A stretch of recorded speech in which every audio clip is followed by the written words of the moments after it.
my warm welcome to the Union Ministers. Before, I would request Shri Anurag Singh Thakurji to give his opening remarks. Sir, over to you.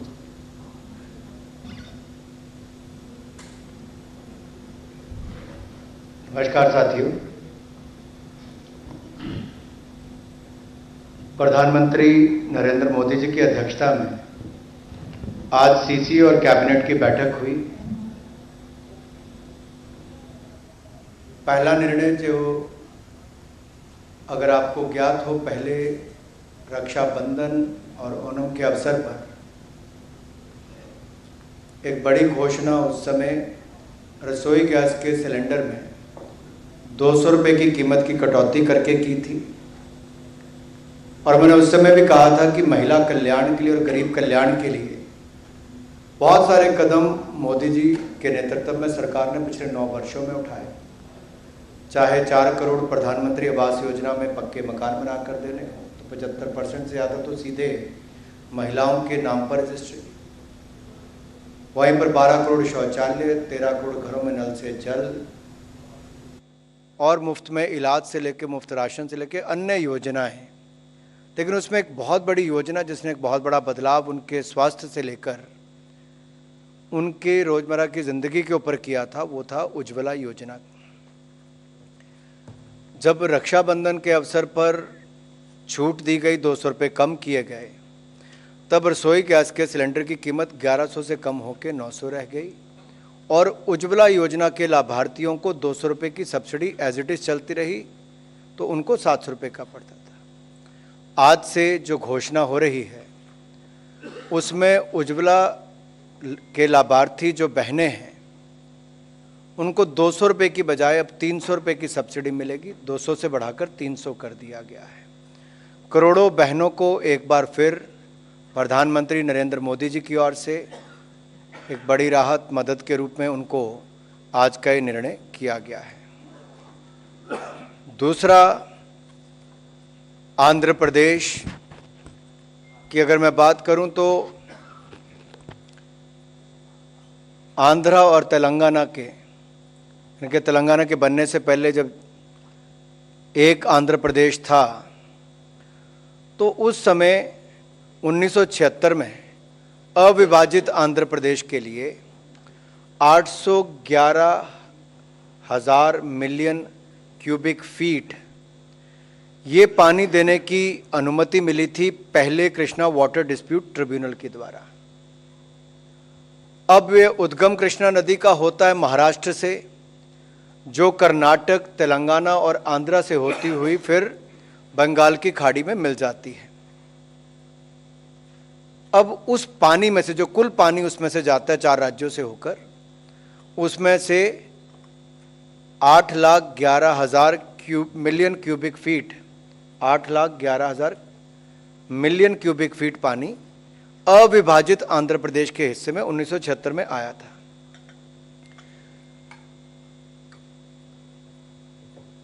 Andhra Pradesh, Karnataka और महाराष्ट्र ने 2004 में complaint की केंद्र सरकार के पास और interstate river water dispute act 1956 के अंतर्गत फिर second Krishna water dispute tribunal का गठन किया गया।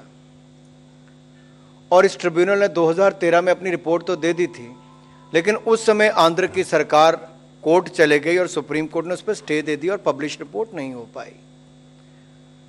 अब 2014 के बाद तेलंगाना राज्य का गठन भी हुआ और इसके चलते वाटर एलोकेशन नहीं हो पाया। एक बार फिर जब इसके ट्रिब्यूनल को एक्सटेंशन दी गई 31 मार्च 2024 तक, उससे पहले फिर कोर्ट गए जहां पर उन्होंने कहा कि स्पेसिफिक स्टेट वाइज एलोकेशन करना चाहिए और उस पर भी उनको कोई राहत नहीं मिल पाई। अब की बार तेलंगाना और आंध्र प्रदेश ने चारों राज्यों के बीच से गुजरने वाली इस कृष्णा नदी के जल बंटवारे को नए सिरे से निर्धारित करने के लिए केंद्र सरकार के समक्ष एक बार फिर अपनी मांग की और second Krishna water dispute tribunal को अप्रोच किया। ट्रिब्यूनल ने 2016 में जो इनकी मांग थी वो आंध्र प्रदेश रीऑर्गेनाइजेशन एक्ट के अंतर्गत खारिज कर दी थी, इसके रेफरेंस को खारिज कर दिया था।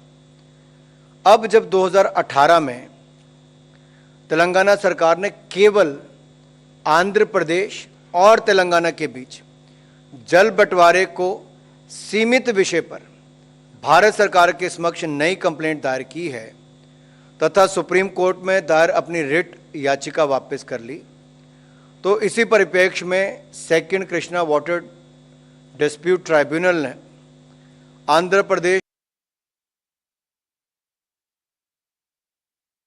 समाधान के लिए नए टर्म ऑफ रेफरेंस देने का निर्णय लिया है। इसके अंतर्गत ट्रिब्यूनल अविभाजित आंध्र प्रदेश को कृष्णा नदी से आवंटित जल में से दोनों राज्यों के लिए बंटवारा करेगा जल का, और ये दोनों राज्यों में कार्यरत या निर्माणाधीन या भविष्य के लिए जो प्रस्तावित प्रोजेक्ट्स के लिए प्रोजेक्ट वाइज वाटर एलोकेशन करेगा। तो ये भी तेलंगाना की जो एक मांग थी वो भी आज पूरी की गई उस तरह से। एक और विषय जो तेलंगाना राज्य से ले है, आपको याद होगा तेलंगाना के गठन के बाद आंध्र प्रदेश रीऑर्गेनाइजेशन एक्ट 2014 में ये प्रावधान था कि आंध्र प्रदेश तथा तेलंगाना दोनों राज्यों के लिए एक एक सेंट्रल ट्राइबल यूनिवर्सिटी बनाई जाएगी, उसको स्थापना की जाएगी। आंध्र प्रदेश में इसकी पहले स्थापना हो चुकी है 2019 में। तेलंगाना में ज़मीन मिलने में बहुत लंबा समय लग गया, लेकिन अब जब वो ज़मीन मिल गई है तो अब केंद्र सरकार ने माननीय प्रधानमंत्री जी के चेयरमैनशिप में, प्रधानमंत्री नरेंद्र मोदी जी की चेयरमैनशिप में कैबिनेट ने निर्णय लिया है कि आंध्र प्रदेश में 889 करोड़ की लागत से सेंट्रल ट्राइबल यूनिवर्सिटी सरक्का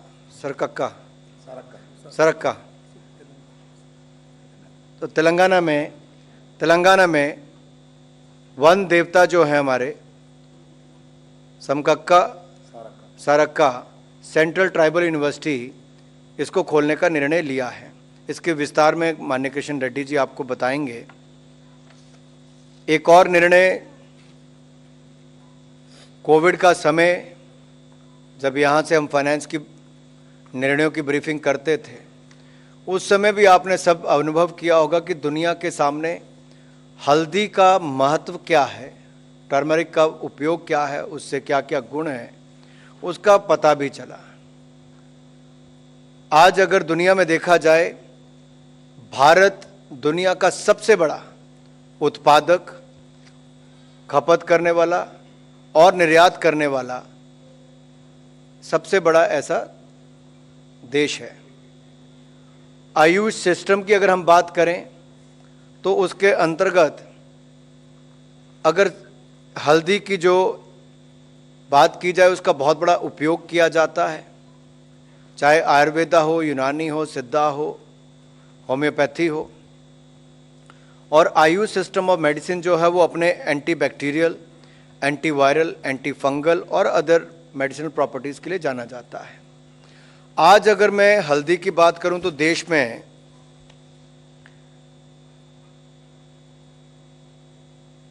जो हम 1600 करोड़ रुपए का एक्सपोर्ट करते हैं, इसका लक्ष्य रखा है लगभग 8400 करोड़ तक जाने का। 1 बिलियन US डॉलर तक इसको लेकर जाएंगे, और ये टारगेट पूरा करने के लिए बहुत ज़रूरी है कि नेशनल टर्मरिक बोर्ड बनाया जाए। और माननीय प्रधानमंत्री जी ने पिछले कल ही अपने भाषण में नेशनल टर्मरिक बोर्ड बनाने की घोषणा तेलंगाना में एक सभा के दौरान की थी, और आज उसकी नोटिफिकेशन भी की गई है। मैंने नोटिफिकेशन हुई इसलिए आपको उससे अवगत करवाना था कि आपको इसकी जानकारी मिल सके। एक और विषय जो CCA के अंतर्गत आया वो नॉर्थ कोयल रिजर्वायर प्रोजेक्ट के बचे हुए कार्यों को पूरा करने के लिए रिवाइज कॉस्ट को अनुमोदन दिया गया है।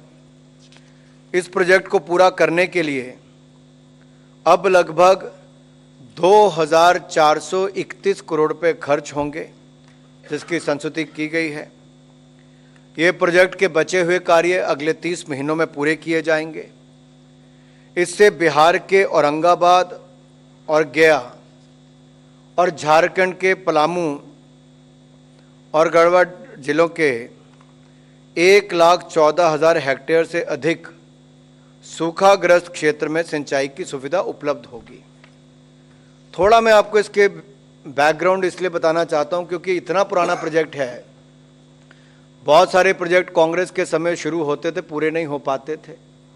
1970 में नॉर्थ कोयल प्रोजेक्ट को अनुमोदित किया गया था और 1972 में इसको प्रारंभ किया गया। 1972 से 1993 के बीच में बिहार सरकार ने इस प्रोजेक्ट के डैम, बराज, लेफ्ट मेन कनाल और राइट मेन कनाल के कार्य को लगभग पूरा किया था। तो 1993 में डैम के पानी से बेतला नेशनल प्रोजेक्ट और ये सब इलाकों में प्रभाव पड़ता, तो उसके बाद उसको रोका गया। बिहार और झारखंड के साथ लगते इलाकों में लोगों को जिनकी ज़मीनें भी जानी या जिनका उस समय ज़मीन अधिग्रहण भी किया गया और प्रोजेक्ट चल भी रहा था, लेकिन 93 के बाद इस पर कोई गति नहीं बन पाई।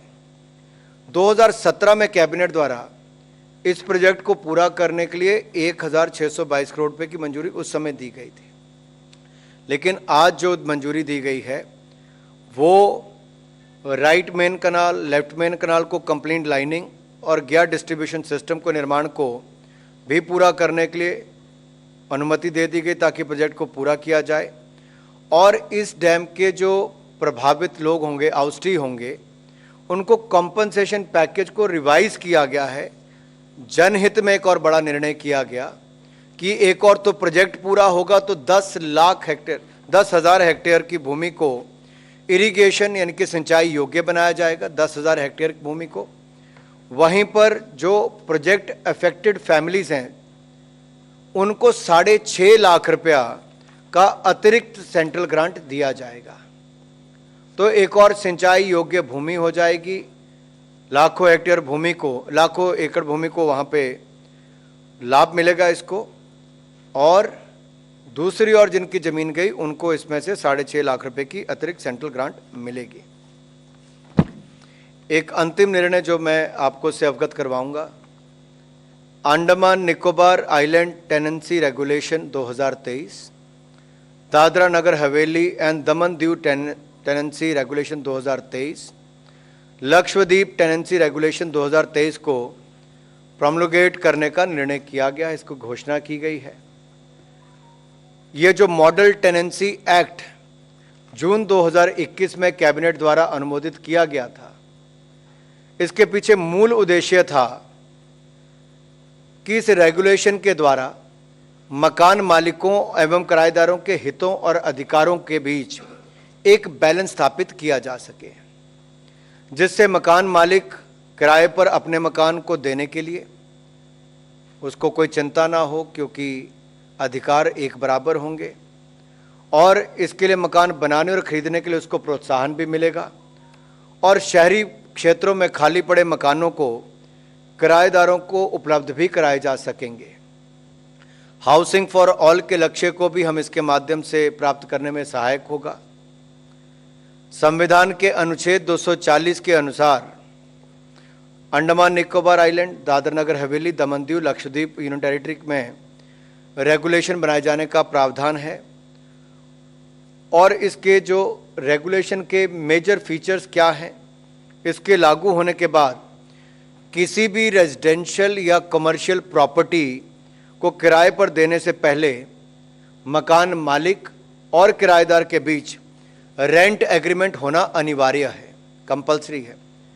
दूसरा, एग्रीमेंट की लिखित सूचना राज्यों में नियुक्त जो रेंटल अथॉरिटी है उसको दी जाएगी और रेंटल अथॉरिटी द्वारा उसको 7 दिन के अंदर एक यूनिक आइडेंटिफिकेशन नंबर दिया जाएगा, जारी किया जाएगा और टेनेंसी से संबंधित सारी सूचनाएं अथॉरिटी की वेबसाइट पर अपलोड कर दी जाएंगी। मकान मालिक और किराएदार आपसी सहमति से किराया तय करेंगे। बिल्डिंग के स्ट्रक्चरल रिपेयर्स या रखरखाव के संबंध में मकान मालिक और किराएदार के दायित्व को स्पष्ट रूप से परिभाषित किया गया है ताकि इसमें कोई कन्फ्यूजन ना रहे, ताकि लिटिगेशन कम से कम हो और आपसी विवाद ना बढ़ सके। मकान मालिक और किराएदार के बीच विवादों के निवारण हेतु fast track quasi judicial system की स्थापना की जाएगी ताकि विवादों का निपटारा समय पर हो सके। किराएदार द्वारा यदि 2 महीने तक किराया नहीं दिया जाएगा या परिसर जो है जहां पर उसने किराए पे लिया उसको सबलेट कर दिया जाएगा, ऐसी स्थिति में रेंट कोर्ट मकान मालिक को वापस कब्जा दिलाएगा। कोई भी मकान मालिक प्रेमाइसिस की एसेंशियल सर्विसेज जैसे बिजली, पानी आदि को रोक नहीं सकेगा। किराएदार द्वारा टेनेंसी को समाप्ति के पश्चात प्रेमाइसिस को खाली करने के लिए प्रथम 2 महीनों में मंथली रेंट का दुगना तथा उसके बाद मंथली रेंट का 4 गुना भुगतान करना होगा। खाली नहीं करने के बाद, आप ऐसा मत सोचना खाली करने के बाद करना है, खाली नहीं करने के बाद, यानी कि जो रेंट एग्रीमेंट जितने समय तक के लिए है उसके बाद तक। मेरी ओर से इतने ही विषय थे। मैं माननीय किशन रेड्डी जी से अनुरोध करता हूं कि वो कृपया करके जो नेशनल टर्मरिक बोर्ड का गठन किया गया है उस पर भी थोड़ा प्रकाश डाल दें, और जो सेंट्रल ट्राइबल यूनिवर्सिटी तेलंगाना के लिए आज मंजूरी की गई है उसके लिए, और कृष्णा वाटर डिस्प्यूट ट्राइब्यूनल को लेके भी जो एक बड़ा निर्णय आज किया गया है ताकि तेलंगाना और आंध्र के हितों के बारे में और पानी के बंटवारे के बारे में और स्पष्टीकरण आ जाए। किशन रेड्डी जी। आदरणीय अनुराग ठाकुर जी, मुरुगन जी और सभी पत्रकार बंधु, आज का कैबिनेट में आदरणीय प्रधानमंत्री श्री नरेंद्र मोदी जी ने तेलंगाना का दृष्टिकोण से तेलंगाना जनता को आज अलग अलग 3 विषय पर, एक किसानों का बहुत दिन से डिमांड था, लगभग 30-40 साल का ये डिमांड को आज नरेंद्र मोदी जी आज पूरा किया है।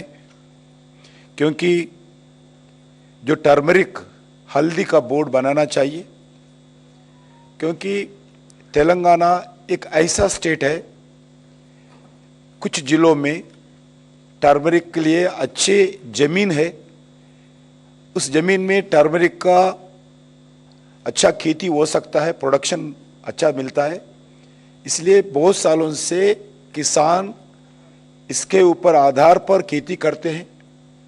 इस दृष्टिकोण से उस जितना मेहनत करते हैं उसका पूरा लाभ नहीं मिल रहे। भारत सरकार के सामने इस विषय पर आया है। आज कैबिनेट में आदरणीय प्रधानमंत्री नरेंद्र मोदी जी की अध्यक्षता में तेलंगाना के लिए टर्मरिक बोर्ड का जो आज इस विषय पर एक ऑर्डर निकालने का आदेश दिया है। इससे तेलंगाना के किसानों का बहुत सालों का जो डिमांड था, डिमांड पूरा हुआ है। इसमें जो नेशनल और इंटरनेशनल मार्केट, कोरोना के बाद टर्मरिक का बहुत बड़ा इंपॉर्टेंस बढ़ गया, डिमांड बढ़ गया। टर्मरिक मेडिसिन में यूसेज हो रहा है और कॉस्मेटिक्स में यूज होता है। दुनिया का गोल्ड टर्मरिक के नाम पर इसको बहुत बड़ा डिमांड है। इस दृष्टिकोण से भारत सरकार नॉट ओनली तेलंगाना, देश के अलग अलग प्रांतों को इसका लाभ मिलता है। सबसे बड़ा लाभ तेलंगाना, महाराष्ट्र, कर्नाटका, तमिलनाडु, मध्य प्रदेश, आंध्र प्रदेश, उड़ीसा, वेस्ट बंगाल, मिजोरम, असम, गुजरात, इस प्रांतों में ज्यादा किसान इस टर्मरिक का खेती करते हैं। आज इस बोर्ड के गठन के कारण उनका पूरा टर्मरिक का खेती के लिए न्यू टेक्नोलॉजी और खेती के दृष्टिकोण से उनको प्रोत्साहन करने का, उसका प्रोसेसिंग यूनिट डालने का, उस प्रोसेसिंग में वैल्यू एडेड करना, उसको एक्सपोर्ट करने में पूरा भारत सरकार के द्वारा इस टर्मरिक बोर्ड का गठन के द्वारा पूरा उनका प्रोत्साहन देना, और जो एक टारगेट भी भारत सरकार दुनिया का सबसे बड़ा ये टर्मरिक भारतीय प्रोडक्शन करते हैं, इसमें एक कमिटी गठित होगा बोर्ड में, इसमें एक चेयरमैन नियुक्त होगा, अलग अलग डिपार्टमेंट्स, एग्रीकल्चर मिनिस्ट्री हो, फैमिली वेलफेयर हो, वैसा ही फार्मास्यूटिकल मिनिस्ट्री हो, अलग अलग आयुष मिनिस्ट्री हो, अलग अलग इसमें इस कमिटी में अधिकारी रहेंगे। इसमें फार्मर्स रिप्रेजेंटेशंस रहेगा, एक्सपोर्टर्स का रिप्रेजेंटेशन रहेगा और रिसर्च ऑर्गेनाइजेशंस रहेंगे। इसका किसानों को लाभ मिलेगा, देश को अच्छे नाम भी होगा। इसलिए ये टर्मरिक बोर्ड के लिए जो खासकर तेलंगाना का जनता, खासकर फार्मर्स बहुत बड़ा संघर्ष किए थे बहुत सालों से। कुछ साल मैं बताना चाहता हूं, कुछ साल जब तक टर्मरिक बोर्ड नहीं आते हैं हम चप्पल नहीं पहनेंगे, ऐसा 15-20 साल से किसान विदाउट चप्पल तेलंगाना में घुमा है। मगर आज पहली बार कल शाम को अलग अलग किसानों को हमारा कार्यकर्ता चप्पल खरीद के दिया है। वैसा इतना आंदोलन था, इतना डिमांड था, इसका नरेंद्र मोदी जी का आज इस निर्णय से तेलंगाना के किसान बहुत बड़ा हर्ष व्यक्त कर रहे हैं और धन्यवाद भी व्यक्त कर रहे हैं। मैं भी आदरणीय प्रधानमंत्री जी को तेलंगाना के किसान के ओर से, तेलंगाना के जनता के ओर से, सारी जैसा स्टेट्स बताया महाराष्ट्र से के मिजोरम तक जितने भी प्रांतों के किसानों के ओर से मैं हृदय से धन्यवाद देना चाहता हूं। एक निर्णय, एक अच्छा निर्णय किसानों के हित के लिए, स्टेटों के हित के लिए, देश के हित के लिए, ये देश को लाभ होगा, स्टेट्स को लाभ होगा, किसानों को लाभ होगा। इसके लिए मैं हृदय से धन्यवाद देना चाहता हूं। दूसरा विषय ट्राइबल सेंट्रल यूनिवर्सिटी। इस यूनिवर्सिटी के लिए लगातार बहुत दिन से केंद्र सरकार और राज्य सरकार से बातचीत चल रहा था। लैंड देने में बहुत लेट हुआ है। तेलंगाना को, आंध्र को, दोनों को ट्राइबल यूनिवर्सिटी देने के लिए निर्णय था, मगर आंध्र सरकार ने 2015 में ही लैंड आइडेंटिफाई करके केंद्र सरकार को सूचित किया गया, लैंड हैंडओवर भी किया गया। तेलंगाना के लिए बहुत बड़ा डिस्कशन हो रहा था, दोनों में लगभग करस्पॉन्डिंग चर्चा, मीटिंग्स हो रहा था, मगर लैंड आइडेंटिफाई करने में कौन सा स्थान में ट्राइबल यूनिवर्सिटी लगाना, उसमें भी बहुत बड़ा लेट हुआ है। उधर भी हमारे जिले में होना चाहिए, हमारा जिला होना चाहिए, ऐसा लगभग इस साल तक पेंडिंग हुआ था। अभी इस साल में लैंड सेंट्रल गवर्नमेंट को, आईटीडीसी को हैंडओवर किया है। उसके बाद आज आदरणीय प्रधानमंत्री जी नरेंद्र मोदी जी इस ट्राइबल यूनिवर्सिटी का गठन करने का कैबिनेट में निर्णय किया है। उसके बाद निर्णय ही नहीं है, उस लगभग 889 करोड़ फर्स्ट फेज में एलोकेशन हुआ है।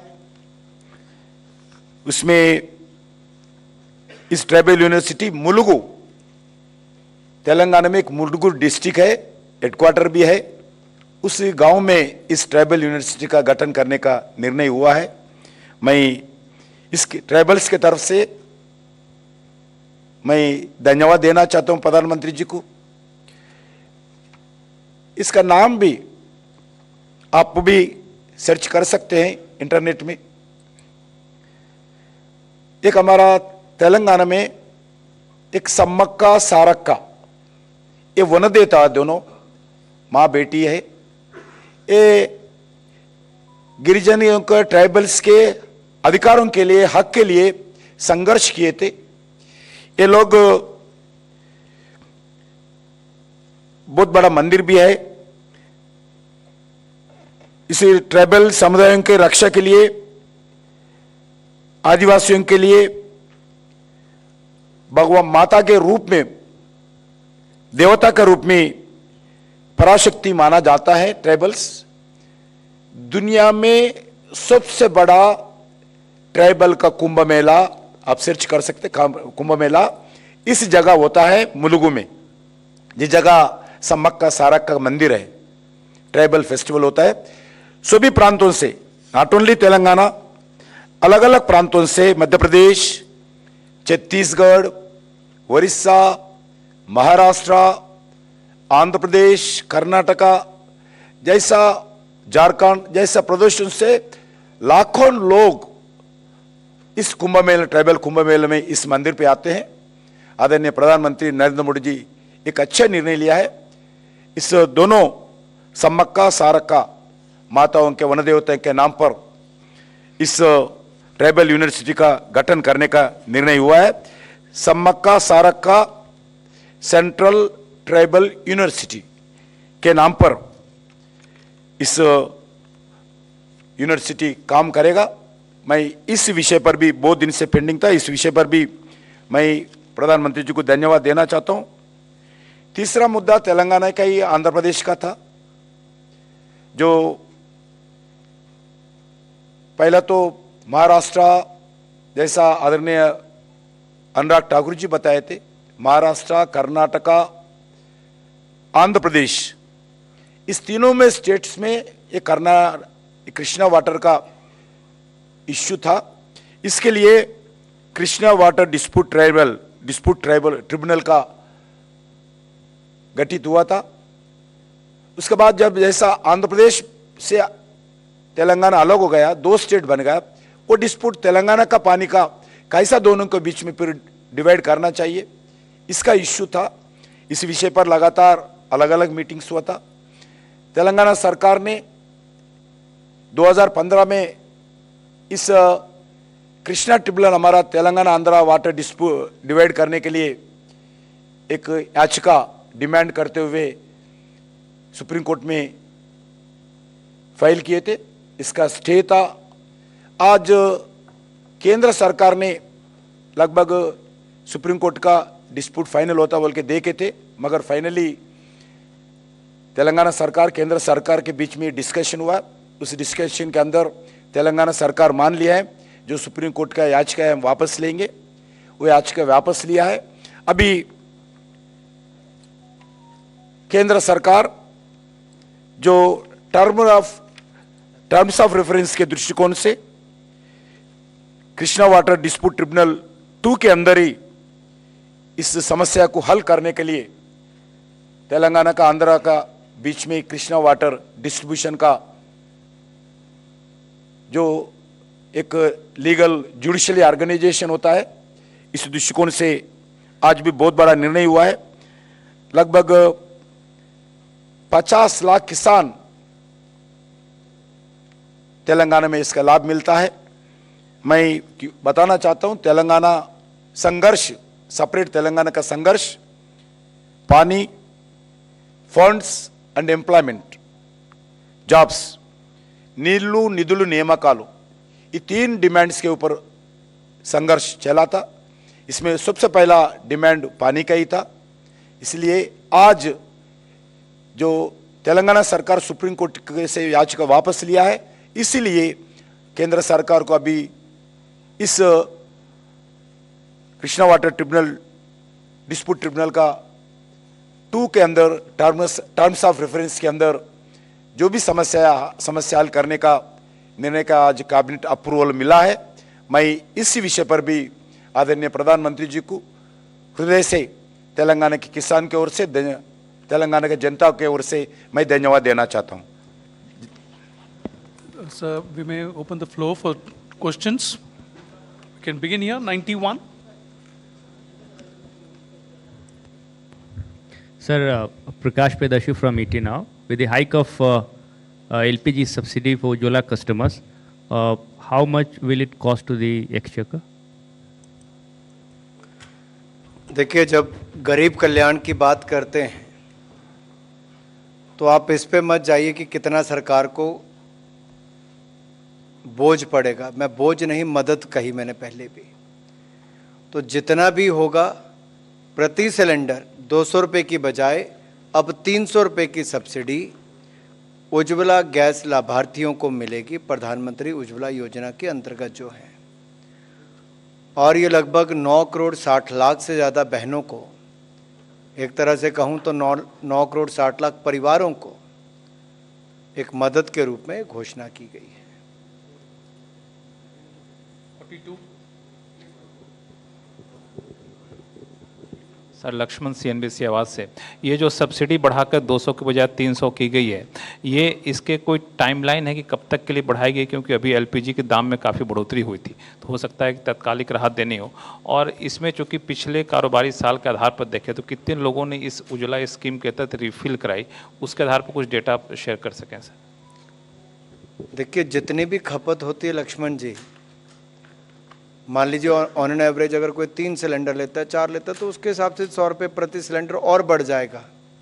पहले जब वो पैसा देता है, मैंने पहले भी विस्तार में बताया कि रक्षाबंधन से पिछले दिन तक 1100 रुपये सिलेंडर का दाम था, वो कम करके 900 रुपये किया गया।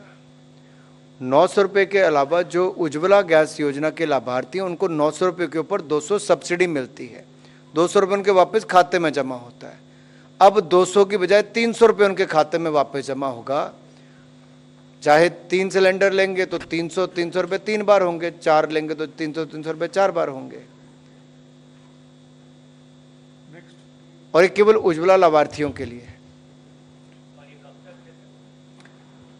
कब तक? अगले वित्तीय वर्ष तक तो है ही है। अनुराग जी, मैं सुशील राघव हूँ जनसत्ता से। ये जो राष्ट्रीय हल्दी बोर्ड बनाया गया है, देश में कितने किसानों को इसका लाभ पहुँचेगा? किसको? कितने किसानों को इसका लाभ होगा? देखिए, अगर मैं राज्यों की बात करूं तो राज्य तो बहुत हैं, और एरिया की भी बात करूं तो लगभग इसमें 3,23,838 हेक्टेयर भूमि जो है वो हल्दी की खेती के लिए इस्तेमाल की जाती है। 1600 करोड़ रुपए का लगभग एक्सपोर्ट होता है, जिसको बढ़ाकर अब हम लगभग 8,500 करोड़ रुपए के एक्सपोर्ट पे जा रहे हैं, जो भी $1 बिलियन के आसपास बनता है। तो ये हमारा टारगेट है कि उस दिशा में लेकर जाएंगे, क्योंकि खपत भी बढ़ रही है, इसके फ़ायदे की जानकारी भी लोगों को ज़्यादा मिल रही है, और साथ ही साथ नेशनल टर्मरिक बोर्ड जब बनता है तो उसका लाभ ये होता है कि वैरायटी से लेके उस पर और गुणवत्ता कैसे बढ़े और प्रोडक्शन कैसे बढ़े, उस सारी चीज़ों को देखते हुए जो 3-4 अलग अलग डिपार्टमेंट से इनकी चर्चा करके, एक्सपर्ट से चर्चा करके तभी इसका गठन किया जा रहा है, उनकी अनुशंसा पर ही। अनुराग जी, ये नॉर्थ कोयल प्रोजेक्ट की जो आपने आज जानकारी दी है जी, ये सालों से है और हमारे औरंगाबाद गया को इससे ज़्यादा फायदा होने वाले हैं। इसमें जो आपने 30 माह का जो समय दिया है कि 30 माह में इसके बाकी जो बचे हुए काम है वो पूरा हो जाएंगे, आपको लगता है कि 30 माह में जिस तरह से वहाँ पर इसको लेकर इतना लंबी योजना चली है, डिस्प्यूट चला है, 30 माह में पूरा हो जाएगा? और कितना काम बचा हुआ है सर इसका? मुझे लगता है रविंदर जी, आपने एक बहुत महत्वपूर्ण सवाल पूछा कि क्या 3 माह में, यानी कि 2.5 साल में पूरा हो जाएगा। जब ये 72 से शुरू हुआ और सरकारें कई आई और चली गई, तो नरेंद्र मोदी जी की सरकार में, यानी कि NDA के सरकार में बहुत सारे ऐसे प्रोजेक्ट हैं जो 40-40, 50-50 वर्षों से लंबित थे, जिन सरकारों ने शुरू किया था पूरे नहीं किए, वो पूरा करने का श्रेय भी एनडीए की सरकार को, नरेंद्र मोदी जी को जाता है। और इसको एक स्पेशल प्रोजेक्ट के रूप में लिया जा रहा है, स्पेशल प्रोजेक्ट के रूप में इसको अनुशंसा दी गई है और पूरा करने के लिए पूरी सहायता कर रहे हैं। जो सेंट्रल हम ग्रांट भी दे रहे हैं एक तरह से 6.5 लाख रुपया, जो अफेक्टेड फैमिलीज हैं, जिन परिवारों का ज़मीन गया है, जिनको इससे थोड़ा नुकसान होगा, उनको कंपनसेशन पहले मिली होगी, लेकिन ये विशेष सेंट्रल ग्रांट उनको दी जा रही है 6.5 लाख रुपये प्रति व्यक्ति। और बजट को भी बढ़ाकर, जो मैंने जैसे कहा कि 1622 करोड़ 2017 में इसका अनुमान लगाया गया था, लेकिन अब इसके ओवरऑल जो भी इसके कंपोनेंट्स है उसको इंक्लूड करके 2431 करोड़ रुपए की मंजूरी दी गई है। और इसलिए 30 महीने का टाइमलाइन भी दिया गया कि 30 महीने के अंदर इसको पूरा करना है और पूरा करेंगे।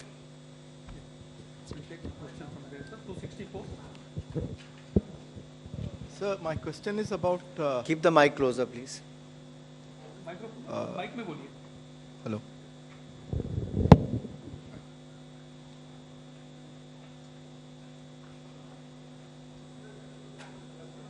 माइक थोड़ा नजदीक रखिए भाई साहब।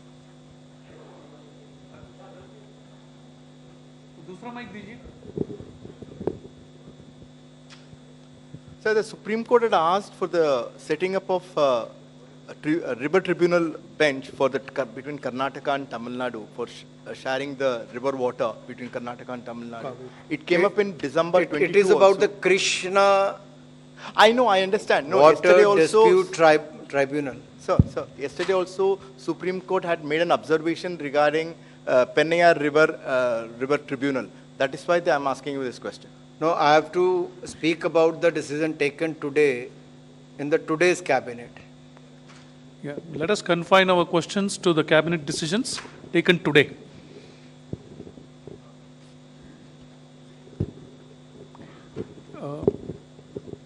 Yes, we'll take a question from the front row, please. Sir, Divya from Indian Express. My question is regarding the National Tribal University. Are there some details of the project? Number of students that can be admitted? When will the project be completed? Or any such thing that you have? Divya ji, सबसे बड़ी बात तो ये है कि समक्का सरक्का central tribal university Telangana के लिए आज एक बहुत बड़ी घोषणा है।